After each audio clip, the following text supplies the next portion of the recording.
Backup. Um backup consiste numa cópia de segurança dos arquivos, que deve ser feita periodicamente. O backup do Windows oferece a capacidade de criar uma imagem do sistema, que é uma imagem exata de uma unidade. A imagem do sistema inclui o Windows e as configurações do sistema, os programas e os arquivos.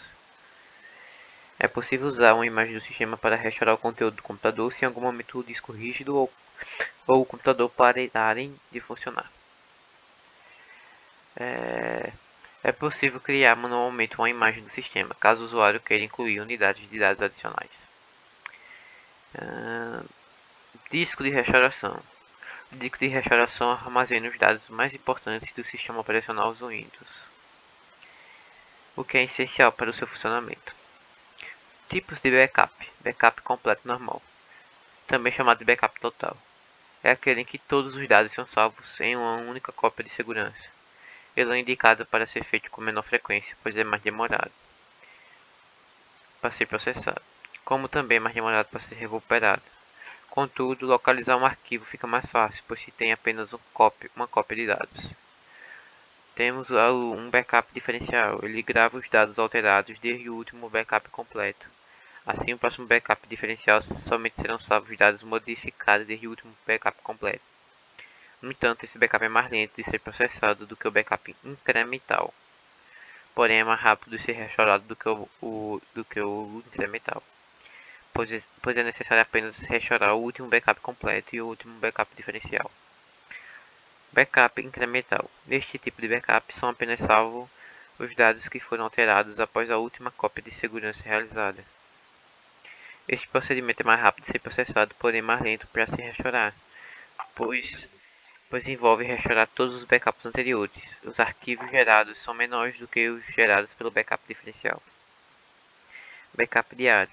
O backup diário copia todos os arquivos selecionados e que foram modificados no dia da execução do backup diário.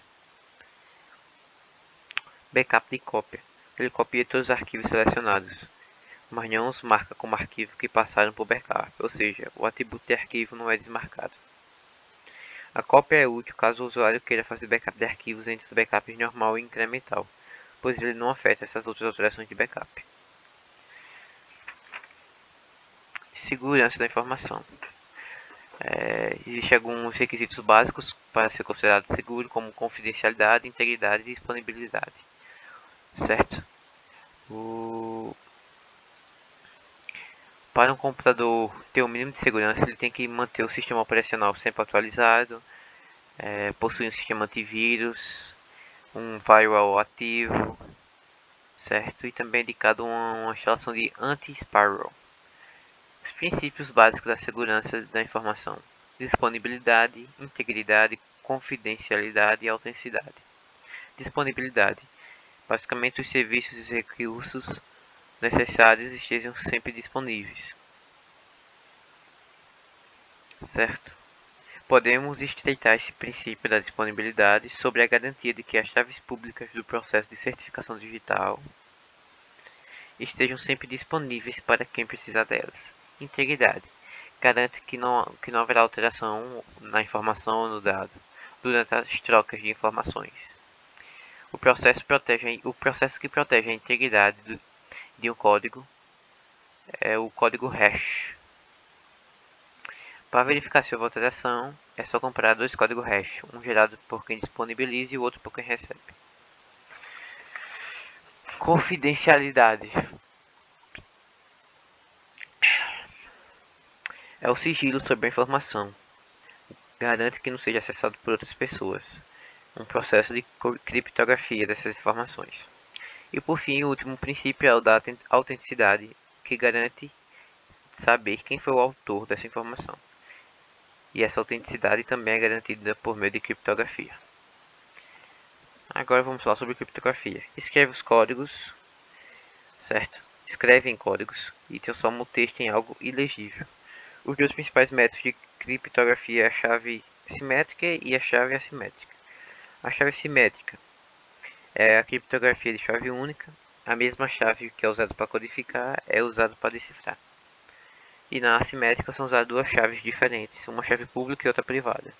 A chave pública é uma informação que fica disponível em um servidor de chaves públicas na internet para quem precisar dela, enquanto que a chave privada é um código que somente o dono deve conhecer. O par de chaves é único e correspondente. O par de chaves é único e correspondente, ou seja, uma mensagem dado cifrada pela chave pública de um usuário só pode ser aberta pela chave privada do mesmo usuário.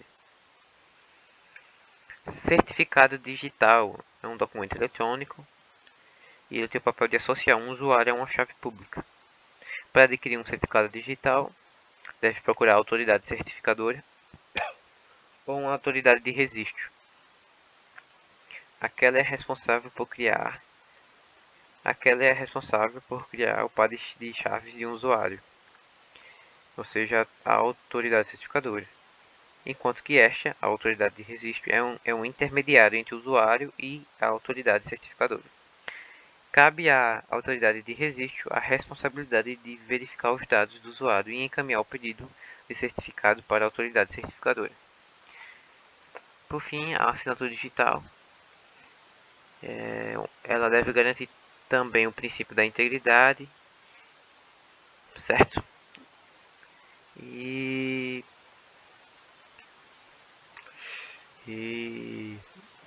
a certificação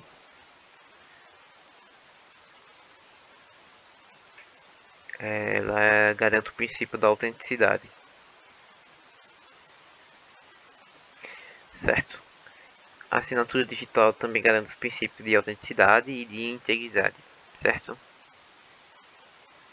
E a assinatura digital é um procedimento similar à assinatura de um documento impresso, certo? E vamos falar agora sobre os ataques. Temos o phishing do usuário a informar seus dados pessoais por meio de páginas de internet ou e-mails falsos. O farming é uma evolução do phishing. Ele é mais difícil de ser identificado. Ele é cobrado com relação aos seus sinônimos, né? Nas questões ele pode aparecer como cache POS, um DNS POS, um sequestro de DNS, sequestro de cache, envenenamento de DNS, envenenamento de cache. Enfim, ele é mais evoluído que o phishing. Temos por fim a negação de serviço, DDoS, é um ataque de negação. Ele faz com que um servidor receba mais solicitação do que é capaz de suprir. Temos o DOS, que é um ataque individual, o intuito de tornar um serviço inoperante para o usuário. E o DDoS ele é um ataque realizado em massa por vários computadores a determinado serviço ou sites, derrubando esse serviço. E por fim, o Cloud Computing, certo? Ele tem algumas características, armazenamento em nuvem, tem questões positivas também. Uma questão negativa é que há uma dependência aos servidores e a prestadores de servidores, certo? Porém, tem como outra característica a segurança de backups, que já vem atribuído ao próprio fornecedor, certo? E até o momento é isso. Ok?